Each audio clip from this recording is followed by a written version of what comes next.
आज हमारे पास Y91 dead होके आया है, मतलब डेड था नहीं लेकिन टेक्नीशियन से डेड हो गया। कैसे डेड हुआ? इसके अंदर नेटवर्क का फॉल्ट था और ये नेटवर्क बनाने के लिए जब गया था तो इन्होंने WTR चेंज किया, प्रॉब्लम सॉल्व नहीं हुआ। फिर 2G IC पर काम किया, फिर भी प्रॉब्लम सॉल्व नहीं हुआ। उसके बाद इन्होंने CPU रिवॉल्व किया और CPU रिवॉल्व करने के बाद जो सेट हो गया बंद। CPU रिवॉल्व करने की जरूरत थी भी या नहीं थी? बिला वजह का सेट डेड हो गया या उसकी रिवॉल्व करने की जरूरत थी? चलिए, अब जो नेटवर्क का फॉल्ट है वो तो हम बाद में देखेंगे। देखते हैं कि अभी DC रीडिंग क्या जा रही है और उसके बाद हमें इसे कैसे फॉलो करना है टेस्टिंग को। ठीक है, 10 की रीडिंग जा रही है। चलिए, तो हम देखते हैं कि इसके पावर IC पर भी काम किया है कि इसका जो है CPU के पीछे ये है, तो शायद इन्होंने समझा होगा कि पावर IC पर हिट पड़ गया, इसलिए पावर IC भी रिवॉल्व करके देख लेनी चाहिए।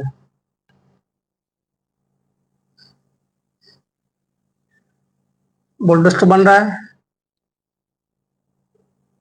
दूसरे पर नहीं मिला, तीसरे पर भी नहीं मिला, इस पर मिला, उसके बाद ये नहीं मिला और ये भी नहीं मिला और इस पर मिला। ठीक है, हायर LDO बन रहा है और लोअर LDO नहीं बन रहा है। ठीक है, चलिए, तो अब हम ले लेते हैं GR इसका। GR ओके है, उसके बाद ये GR भी ओके है, उसके बाद ये GR शॉर्टिंग है, यहाँ शॉर्ट है ना, उसके बाद यहाँ ओके है, ये भी ओके है, ये भी ओके है और ये भी ओके, मतलब शॉर्टिंग यहाँ मिली, हमें यहाँ मिली। चलिए, हम देखते हैं बिटमैप में लाइन कौन सी है। हमारा है ये वाला क्वाइन और ये है CPU से कनेक्टेड और इसका दूसरा सिरा है पावर IC से। अब देखिए, इनकी कहानी ये है कि इन्होंने कहा कि हम 2 बार CPU को रिवॉल्व कर चुके हैं, लेकिन CPU को 2 बार रिवॉल्व करने के बाद भी प्रॉब्लम सेम है। अभी हम क्या करेंगे, अभी पहले तो ये कंफर्म करना है कि पावर IC से फॉल्ट है या CPU का फॉल्ट है, क्योंकि शॉर्टिंग तो इस लाइन में है और दोनों में से कोई भी IC शॉर्ट होगी, यहाँ शॉर्टिंग ही बताएगा। तो अभी हम क्या करेंगे, सबसे पहले इस कॉइल को ओपन करेंगे। ठीक है, इस कॉइल को ओपन करने के बाद ये CPU से पावर IC डिस्कनेक्टेड हो जाएगा और हमें यहीं से पता चलेगा कि पावर IC में शॉर्टिंग है या कॉइल में। चलिए, तो हम सबसे पहले, अभी तो हमें फॉल्ट मिल गया है, हमें AI टूल की जरूरत इसमें नहीं है। हम इसे ठीक करने के बाद देखेंगे कि सेट ऑन होता है कि नहीं, क्या हमें AI टूल की जरूरत है, तो हम वहाँ AI टूल का भी इस्तेमाल करेंगे। अब यहाँ देखिए, यहाँ आ रही है 250 और नीचे आप देखिए, नीचे आ रहा है जो है बिल्कुल ग्राउंड, मतलब ये लाइन CPU से कनेक्टेड है। तो फॉल्ट कहाँ का है? फॉल्ट है CPU का। अब चूंकि इन्होंने 2 बार CPU रिवॉल्व किया है, इनका कहना ये है, तो हो सकता है कि CPU शॉर्ट हो गया हो। चलिए, अगर CPU शॉर्ट भी हो गया तो हम कंफर्म कर लेंगे कि CPU शॉर्ट है या नहीं। अगर CPU शॉर्ट नहीं है तो मुझे ठीक करेंगे। अब देखिए, CPU उन्होंने 2 बार रिवॉल्व किया है। अब 2 बार CPU रिवॉल्व करने का मतलब ये हुआ कि हो सकता है कि फर्स्ट टाइम में CPU शॉर्ट हो गया, क्योंकि अगर हीटिंग और एयर प्रॉपर नहीं होगी तो CPU शॉर्ट होगा। मैंने एक SMD के एक सेटिंग के ऊपर एक वीडियो डाल रखी है, लिंक याद रहा तो डिस्क्रिप्शन में हम दे देंगे। ठीक है, और नहीं तो हमारे चैनल पर जा करके SMD कैलिब्रेशन कैसे करना है उसकी हमने एक वीडियो अपलोड कर रखी है। अगर वो वीडियो आप देख लेते हैं तो उसके अंदर आपको पता चल जाएगा कि आपके अपने SMD की सेटिंग कैसे करनी है और सेटिंग करने के बाद फिर उसे कितने पर यूज करना है वहां आप देख सकते हैं। तो हम जो अपनी सेटिंग यूज करते हैं SMD की, वही सेटिंग हमने वहां दे रखी है। ठीक है, तो आप सुगन 2020 अगर आपके पास है तो आप वहां से जाकर के देख करके अपने SMD का जो कैलिब्रेशन है वो कर सकते हैं। ठीक, क्योंकि देखिए, टूल का सही होना बहुत जरूरी है। बहुत सी मर्तबा एक्सपर्ट लोग भी सेट को फोल्ड कर देते हैं, उसके पीछे का रीजन ये है कि सेटिंग सही नहीं हो पाती टूल की। चलिए, तो हम पहले इसको उठा ही लेते हैं CPU को।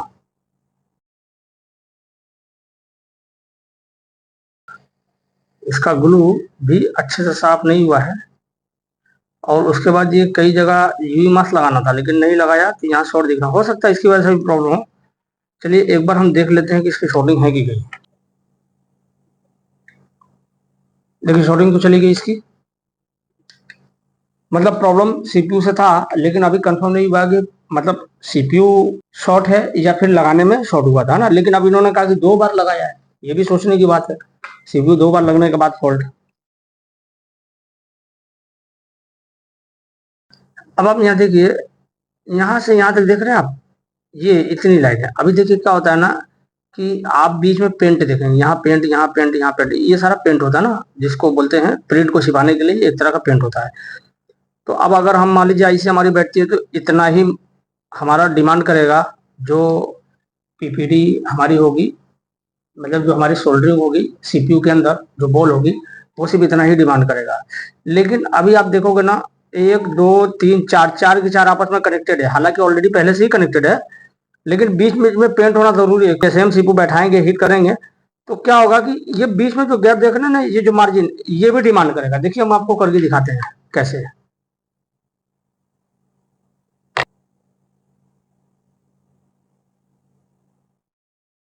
है ना। सोल्डिंग यहाँ लगाया और डिमांड यहाँ तक आ गई। मतलब इसने क्या किया, जैसे यहाँ टच किया, यहाँ तक इसने खींच लिया। तो जब बॉल यहाँ कनेक्टेड होगी तो यहाँ तक खींचेगा। जाहिर सी बात है कि जितनी भी बॉल कनेक्टेड होगी, वो सब क्या करेगा, जितना भी खाली जगह होगा ना, गैप, ये जो बीच का गैप देख रहे हैं, ये गैप है ना, ये गैप, ये तो गैप देख रहे हैं, ये सारा गैप भर जाएगा। और जो आईसी का हमारी बॉल होगी उसमें से ही कमी होगी, यानी वहीं से खींच के ही आगे तक ले जाएगा। जब खींचेगा तो आईसी हमारी नीचे दबेगी, और जब नीचे दबेगी तो बॉल फैलेगी, जब बॉल फैलेगी तो आपस में कनेक्टेड हो जाएगी। तो अगर हम इसे 10 बार भी सीपीयू बॉल करके लगा देंगे ना, तो 10 की 10 बार में शॉर्टिंग आ जाएगी, इसकी शॉर्टिंग जाएगी नहीं। तो सबसे पहले हमें इस बॉल को डिस्कनेक्ट करना पड़ेगा यूवी मास्क के जरिए।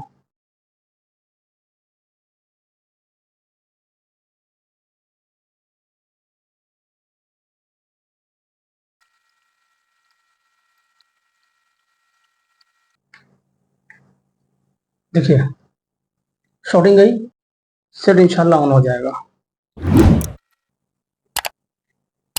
हो गया। हाँ, देखिए काम ना बहुत सा जो खराब होता है, कम नॉलेज की वजह से बहुत ज्यादा काम खराब होता है ना। अब सेट ऑन हो गया। अब हम देखेंगे नेटवर्क, अगर सीपीयू से फॉल्ट रहा होगा नेटवर्क तो ठीक हो ही जाएगा। तो उसके लिए हम सिम लगा लेते हैं।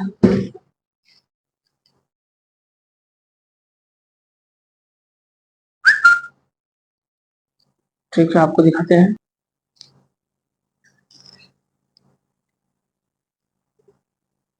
देखिए सिम तो हमने लगाया है, लेकिन इसके अंदर नो सिम की दिक्कत आ रही है ना। हो सकता है यही दिक्कत रही हो कभी कभी भी।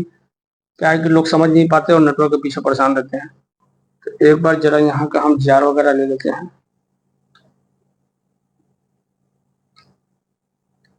ग्राउंड, ओयल,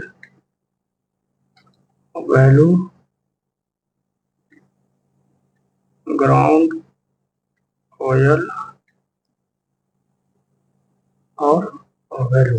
अब दूसरी तरफ अगर हम देखें तब यहाँ भी वैल्यू,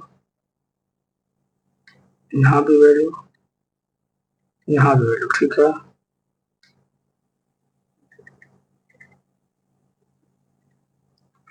देखिए हो सकता है कि इसका जो इंसर्ट सिम का मामला है ना, वो सीपीयू से हो।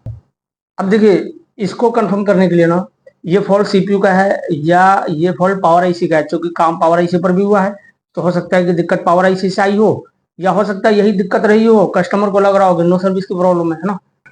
लेकिन अब वो किसी ने डब्ल्यू चेंज किया था, तो जाहिर सी बात है उसने नेटवर्क पहले सर्च वगैरह करा के देखा होगा, तो इसका मतलब सिम कनेक्ट हो रही थी। सिम की प्रॉब्लम, इंसर्ट सिम की प्रॉब्लम बाद में ही होगी। तो इसका एक रास्ता है ये पता करने का कि ये सीपीयू से है या फिर ये पावर आईसी से है। चलिए हम वो चीजें करके देखते हैं ना। चलिए तो अब हमें ये समझना है कि हमें कैसे पता चलेगा कि सीपीयू का फॉल्ट है या फिर ये पावर का फॉल्ट है ना। इस चीज को समझने के लिए हमें क्या करना पड़ेगा, हमें सबसे पहले इस डायग्राम को समझना पड़ेगा। पहले पढ़ा चुका हूँ, एक बार फिर से रिपीट कर रहा हूँ, है ना। स्टूडेंट इसे जरूर देख ले ध्यान से।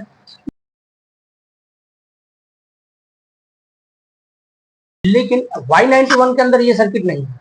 तो Y91 के अंदर सर्किट ये है। चलिए पहले इसे अच्छे से समझ लेते हैं। ये मतलब यहाँ से सीधे जो है ना करेगा। अब इसमें पावर आईसी का कोई लेना देना इस लाइन में नहीं, याद रखिएगा। तो कैसे ये काम करता है और कैसे हम इसको पढ़ने के बाद समझ सकते हैं कि फॉल्ट पावर का है या सीपीयू का है। तो कि हमें पीएमआईसी यहाँ निकालनी पड़ेगी। दिक्कत पीएमआईसी से है। तो चलिए हम PMIC निकाल कर देख लेते हैं। भाई आईसी को वाट लग चुकी है, और ऐसे आईसी लगाएंगे तो ये काम नहीं करेगा ना। जो हाल CPU के पैड का था वही हाल यहाँ पावर आईसी का है, इसलिए ये पावर आईसी डालना ही नहीं था ना। देखिए ये भी पावर आईसी भी रिपेयर हो सकती है, लेकिन अब इसके लिए वीडियो हो जाएगी थोड़ी लंबी। बहुत महंगी आईसी ये नहीं आती है, तो हम सीधे क्या करेंगे, इसका PM चेंज कर देंगे।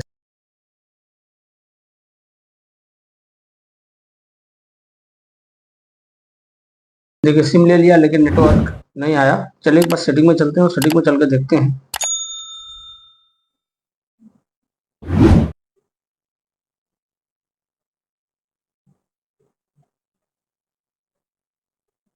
नेटवर्क अभी हमारा 4G पर सिलेक्ट है, अभी हम इसको 2G करेंगे तो चेंज फील्ड लिख दिया है ना।